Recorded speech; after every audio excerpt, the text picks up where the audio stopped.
What's up, guys? It's Chris from LENO'S Garage, and today we've got the ever so talented Larry Chen photo here, and he brought along his Supra, and as you can see, it's a little bit dirty. It just went on a road trip of its own, right? Yeah, so we actually took my 2020 GR Supra to Grid Life in Colorado. I drove 2,500 miles, but the kicker is we actually used it as a camera car. I chased drift cars all weekend, and this thing is just so filthy. It has tire marks, dirt, bugs. The bugs. Yeah. The bugs are just obnoxious. Marbles all over the thing. It's not glass marbles either, tire marbles. You know, hot rubber smeared all over the front surface. You'll see it. We'll show you. Yeah, so let's see, let's put this stuff to the test. We're gonna put it to the test. This is a good torture test, so we're gonna get it clean. I'm gonna go shoot more of Jay's cars. We'll see what you guys can. Larry's gonna do his thing, I'm gonna do my thing, and let's see how it turns out.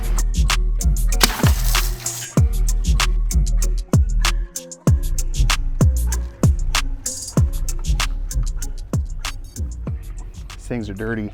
So I'm gonna hit it with the wheel cleaner first, get after the tires as well. I've got a rubber cleaner here, and then we'll tack it with the brushes and blast it off and make quick work of this brake dust. You can see already all of it turning purple.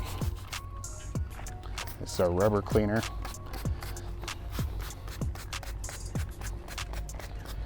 I think Larry's going to need some new tires after all that time on the track. So I'm going to use our Easy Detail brush. This thing's super nice because it allows you to get in between the spokes and the barrels here.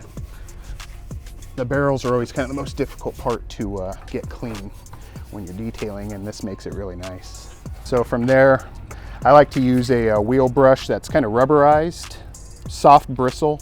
That way it's not going to mess up the finish, whether it's powder coat, paint, you know, raw aluminum, whatever your wheel finish might be. These are very nice. You can be a grunt like me and bang it into stuff and not mess up the wheels. It's most certainly dirty.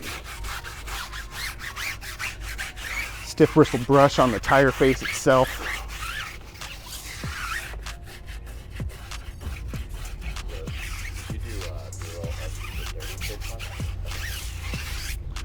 And blast it away.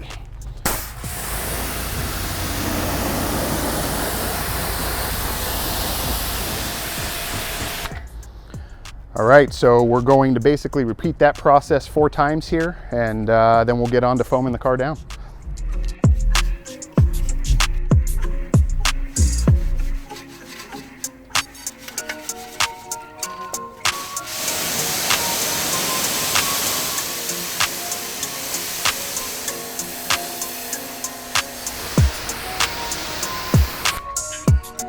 So the wheels are clean now, just did an initial rinse, and I'm gonna come back, foam it down with our clean strip shampoo. That one's a little different and compared to our vehicle wash, especially with this car going through as many miles as it did. I really wanna get down to the bottom of the dirt, so I'm gonna use a strip wash, which is what clean strip is. That'll help knock down the dirt. It's got a real stronger detergent in it rather than kind of a softer, more gentle vehicle wash. So we'll get that loaded up, we'll get it foamed up, and get after it.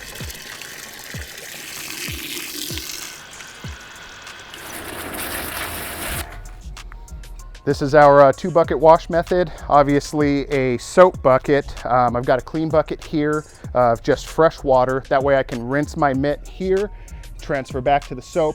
All I'm trying to do is minimize transferring dirt back onto the car once I've got it off. So that kind of is the principle behind the 2-bucket method.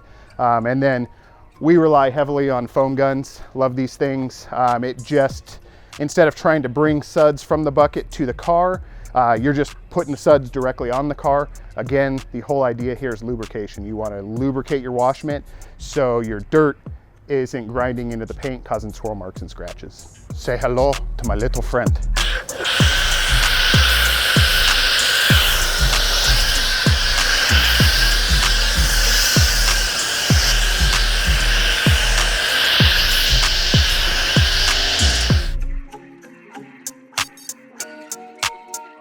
So I always like to go top to bottom when washing. That way the dirtiest parts of the car get clean last.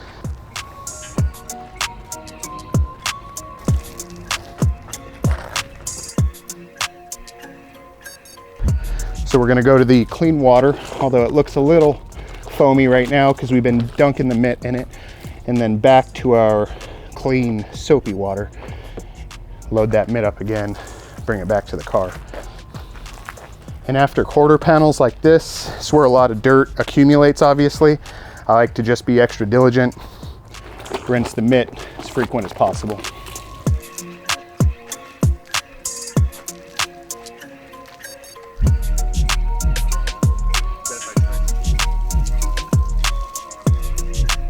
Now we rinse.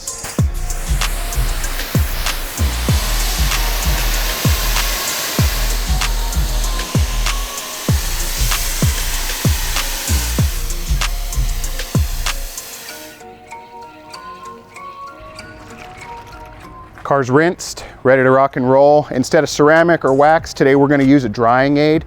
This is a pretty awesome product in the sense that you apply it while the car's still wet. It's gonna help the towel absorb water more readily. It's also gonna lubricate this, again, trying to stay away from imparting any scratches in the clear coat or the painted surfaces. And you'll see right now, as soon as you spray it on, it just drives the water away. The stuff starts running off the surface. And it's nice because you're able to dry the car and also have a layer of protection left over once you're done. The biggest thing with a drying aid is to work small sections of the car at a time. Again, if you're working in direct sunlight, you wanna move quickly, but you'll notice as soon as this stuff hits the surface, water starts to run away. And again, I'm just working half the hood at a time. I'll just work sections of body panels at a time, but this allows the towel to just move across and absorb.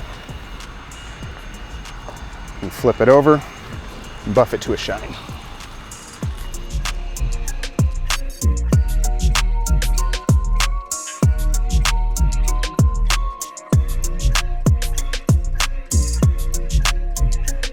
I love these drying towels because you can just toss them, drag it across a big panel, and any water that's there just absorbs.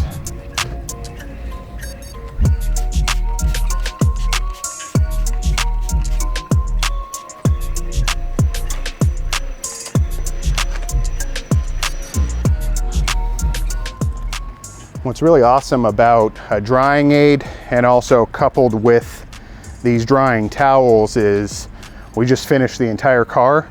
One towel, a little bit of product, and it's dry, ready to rock and roll.